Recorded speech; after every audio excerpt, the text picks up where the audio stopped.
All right, as we take a look at your neighborhood forecast overnight tonight, it's going to be warmer across the area and more humid, but we're looking at chances for storms making their return tomorrow. We need some rain at this point. It looks like we have a decent chance of seeing some here for tomorrow afternoon. So in your neighborhood overnight tonight in Baltimore County, looking at temperatures only dropping to around 60. There may be a couple spots that'll drop down to 58, 59 degrees, but overall it looks like most areas will be into the lower 60s. West Liberty tonight down to 59, Pikesville 64, Lockhart at 64, Dundalk tonight down to 66. Not as cool overnight tonight. Alert day for storms that'll be coming into the area later tomorrow.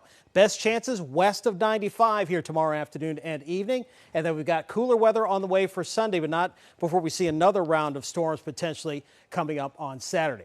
Radar's quiet right now. There are some showers and a few thunderstorms trying to get close to Garrett County out in the parts of the West Virginia Panhandle, but we are dry statewide for the most part as temperatures now are in the 70s. Currently 79 for Rosedale, Ellicott City at 78 degrees, Joppatown tonight at 75, up towards Cockeysville at 78, and Southgate right now, as well as Pasadena at 78. And across the state, again, we're looking at temperatures primarily into the 70s and 80s. Forecast through this evening, temps in the 70s under mostly clear to partly cloudy skies, mostly clear overnight tonight.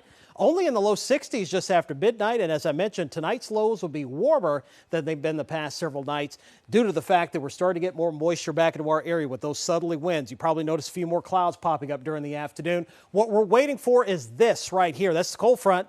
And also some upper-level pieces of energy. They'll act like little triggers in the atmosphere. Think of a bicycle with spokes on it. As each spokes moves around, it kind of triggers the atmosphere and gets storms going. We'll see two of those, one tomorrow and again on Saturday with a break in between coming up on Friday. Marginal risk for severe weather. That's a level 1 of 5, the lowest risk, but 3 to 11 p.m. is we're looking at for that time frame some storms. Best chances west of 95, even greater chances along I-81. But you can see the wind gust threat. It's only about a low-medium category, if you want to call it that. Low threat for some small hail, a little bigger threat for some heavier rainfall with some of the storms. Again, flooding should not be a problem because the storms will be progressive. They'll be moving as opposed to stationary, and also it's been so dry that rain will get soaked up by the ground pretty quickly.